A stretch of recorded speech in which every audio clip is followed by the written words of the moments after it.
Hi guys, I'm Myris, And I'm Summer, and welcome to Lockdown Lounge, Last Call. where we have all the kiki and foo-la-la that bartenders like to have. Hi Summer. Hi, Myris. How are you? I'm good. Even though we did some drinks that we don't particularly like, it's cool. So we got our drinks from our last little session. If y'all want to see how we made these drinks, click the link below. But as for these things, they're done for us. I'm done. Okay, so here's we should preface this. We are not showing you how to make disgusting drinks. They're good drinks if you like them. I do not like most gins, and I do not like tonic. Well, I like tonic by itself, but gin and tonic is not my thing. I've never liked gin and tonic, and we did an episode about cocktails we hate. Well, don't hate, but don't like. And stomach them. This is a gin and tonic, which I don't like. So if you want to see how I made it, my husband loves it. He thought it was delicious. As a matter of fact, baby, my sage hand is gonna come remove this.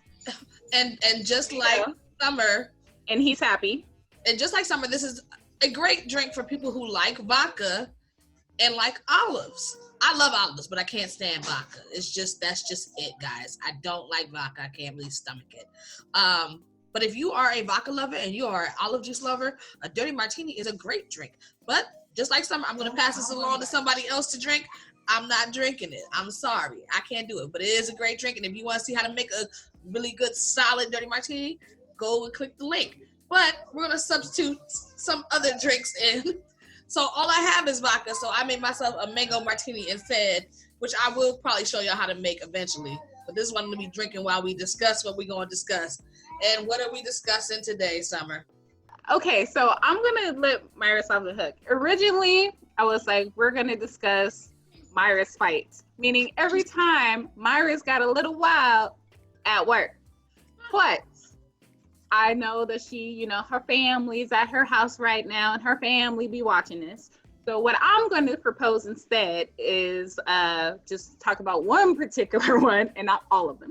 Okay, we'll talk about one particular one, and you can ask me questions about it, and I'll respond for why I reacted the way I reacted with said individual, whichever individual you're about to bring up. You already know what I'm about to bring up, because it's the one that always, is always on my mind.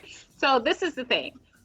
When we were discussing about talking about topics that we could perhaps talk about on last call, one of them was sexism in the restaurant industry, is particularly with employees, amongst employees. And then it brought to mind one particular coworker we used to have, who was a man. He was at this time, he was probably a good 10 years, 12 years older than us. Yeah. And he was a bartender. Let's call him, what should we call him? Warren? No, that's my daddy's name. I like my daddy. Oh, I didn't know that was your dad's name. Okay. We'll just call him Timothy. Okay. That's the easy name. So Timothy. So Timothy was one of these people who was married, family man, had kids, but he was super, super sexist and chauvinistic, and you could tell in how he would interact with guests and with his coworkers, and he would make little comments about women. And I remember he once told me, he's like, Summer, you must be, it must be that time of the month with you, because I could tell just based on how you're acting. And I was like, don't say that to a woman, first of all, and you're my coworker and you're saying that to me. I felt like it was really disrespectful. That's neither here nor there, but this is the type of individual we're talking about, okay? So there was an instance where at my restaurant, at Myers and I's bar where we worked, all the bartenders pull tips. And it's based on the honor system. One bartender leaves their hours, the amount of hours they worked, and then you have to trust your coworkers at the end of the night to calculate fairly and accurately how much of that share you should have. So Myris and another coworker and I were working with this guy, and I think I left first and then he left second or something like that. And Myris and this other female coworker closed it down. And he like approached me later and he was like, do you think your money looked right from the other day? I was like, yeah, of course. Like, he's like, well, I think my money is funny. You know, all I can say is, I don't trust them hoes. And I was like, what? And me being me, like, I'm cool with Myris. Like, we've always been cool. So, of course, cool. I go to Myris. She gonna tell me. So that's where my part in the story ends. And I'll finish it up. So Summer tells me this, guys. And there were several things that set me off about what he said. First of all, I'm a lot of things. I'm grouchy. I have a little anger, tension thing. I get annoyed easily and I pop off a little too much. But one thing I am not and have never been is a thief.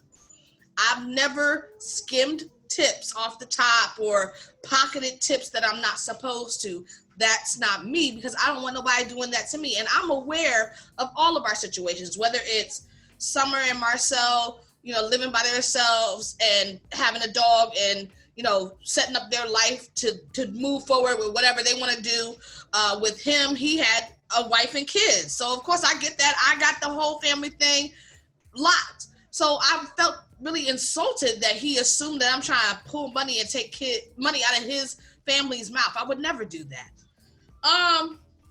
So I got mad at first, but I wanted to address the situation rationally. I didn't want to go at him and come at him crazy because I was trying. I had already had, like I say all the time, I had 2 kids.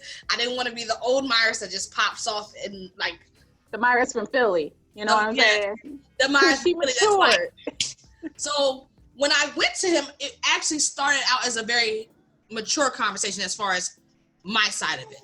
When I went to him, I was like, it was troubling to me that I heard you not only call me a thief, but call me out my name and call me a hoe and all this stuff. Like, I never disrespect you or accuse you of anything like that. So why do you think you can do that to me?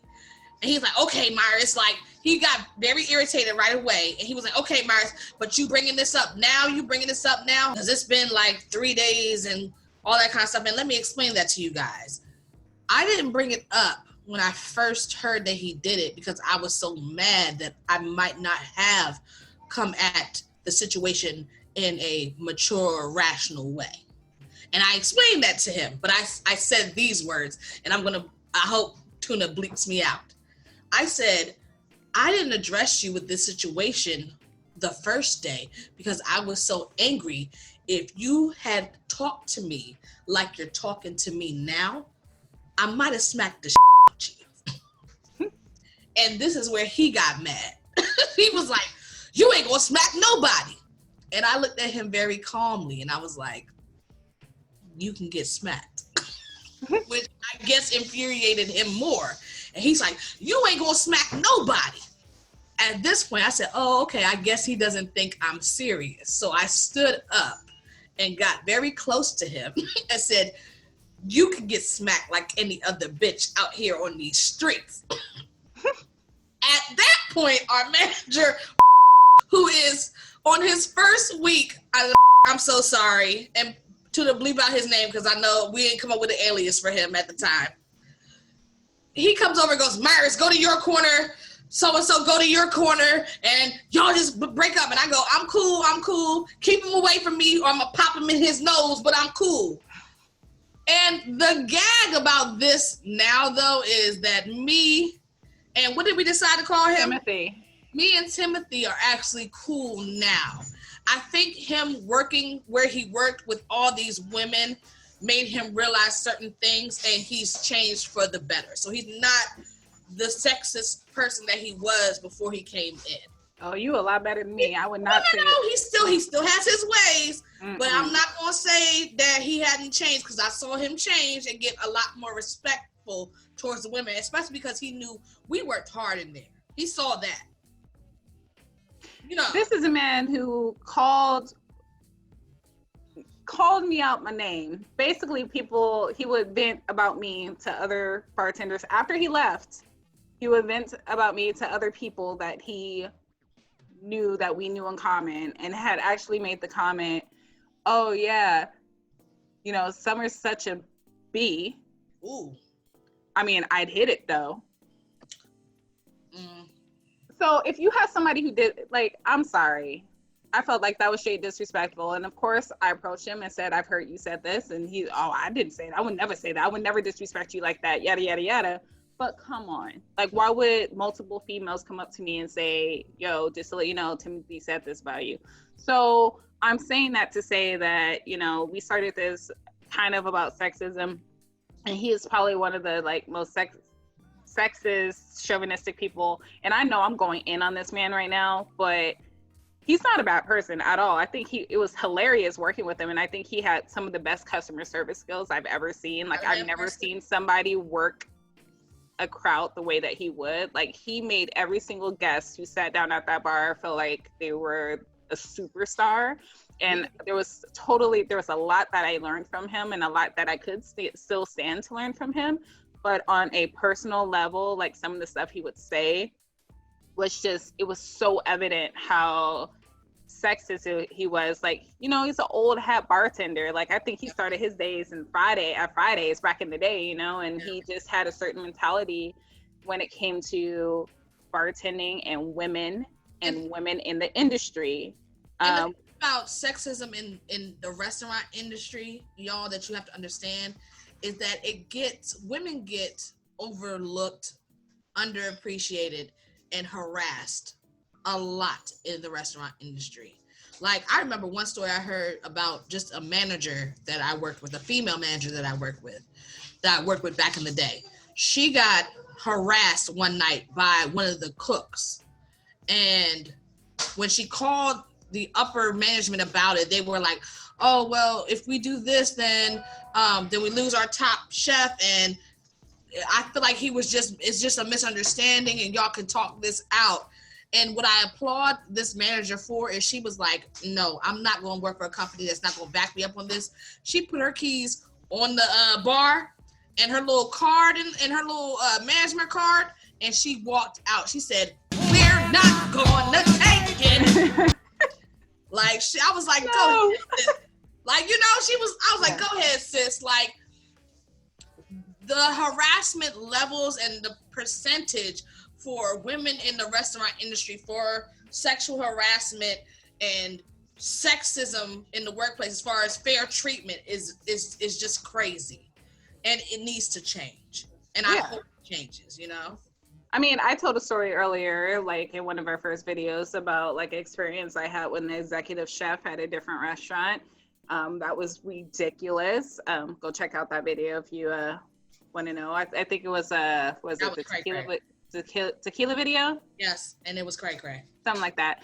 And then I also had experiences like at my current establishment with, you know, the machismo of having our line cooks and back of house, and I don't know, they can be a little touchy and you got to put them in their place. But, you know, that's just, I don't know if it's a cultural thing or if it's a restaurant cultural thing, but it definitely is maybe a restaurant cultural thing. Like, the status quo at restaurants is basically that the kind of stuff you wouldn't accept at a office job or a corporate job, they kind of just don't have the same, like, it's down here.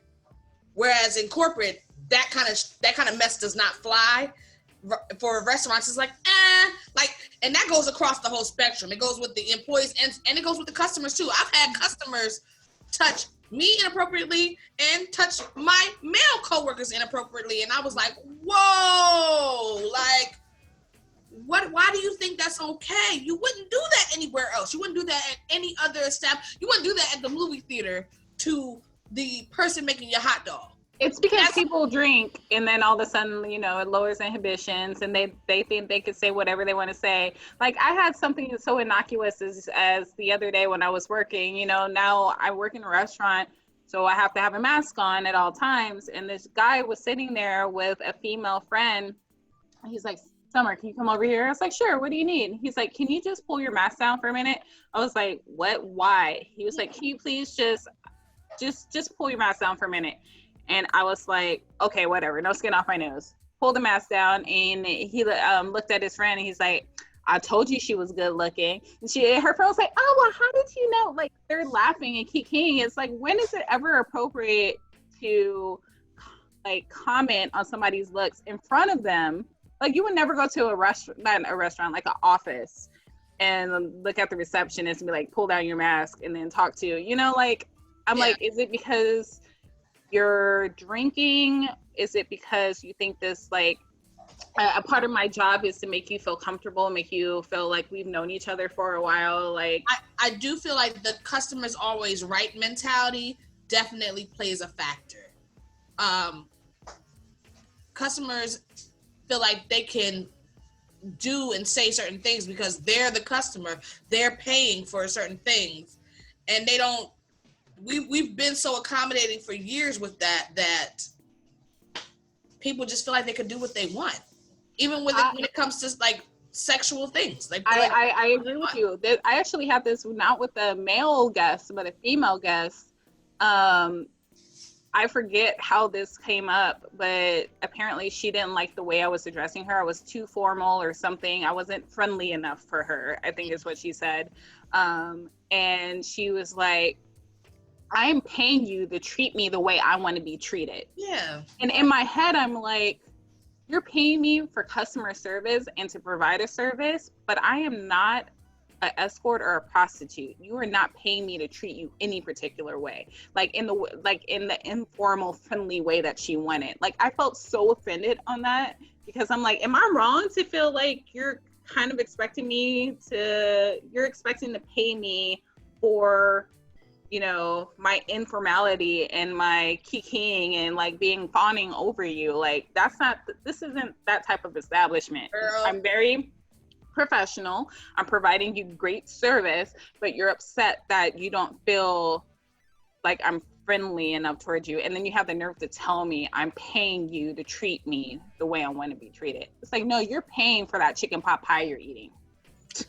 So I'm gonna quote, and you can think I'm corny all you want, but I've always liked this quote from this movie, Made in Manhattan, with J-Lo in it. I'm gonna quote you laughing, but wait till I get the quote. The butler, he's actually a really, really established actor. He's a really good actor.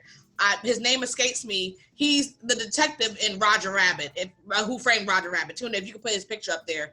So he's the butler in the movie. And one of the things he says that I really liked, he was like, to serve man takes dignity and intelligence.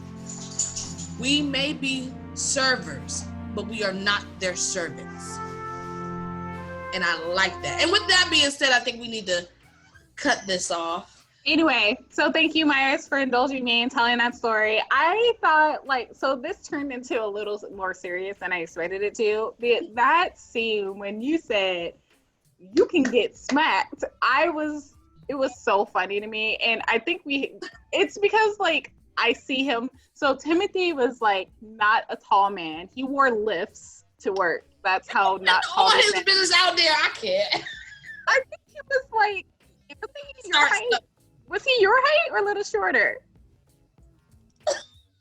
He was a little man. We all used to say he had a Napoleon complex, and he's probably gonna watch this video and don't want to fight.